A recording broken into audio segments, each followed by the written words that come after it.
এই যে আমি সিদ্ধ টমেটো ব্লেন্ডার করে ছেঁকে নিয়েছি।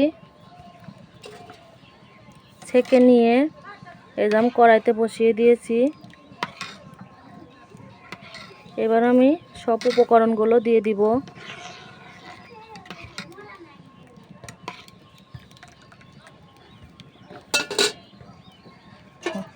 দেখ, এই যে ভিনেগার আর কর্নফ্লাওয়ার একসাথে মিশ্রিত করে দিয়ে দিলাম।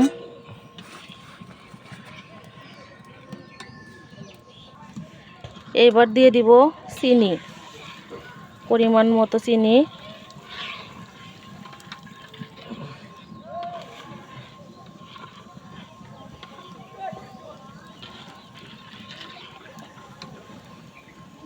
এবার দিব স্বাদ মতো লবণ।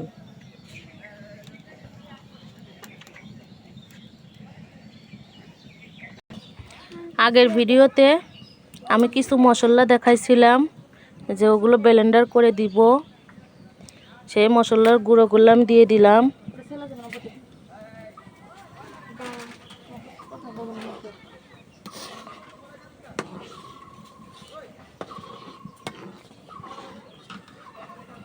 অনবরত নাড়তে হবে এই সস,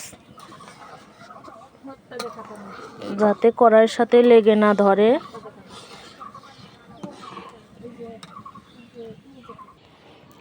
দেখুন আমাদের সস রেডি।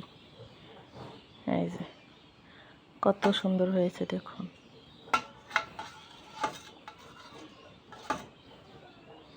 এই যে দেখুন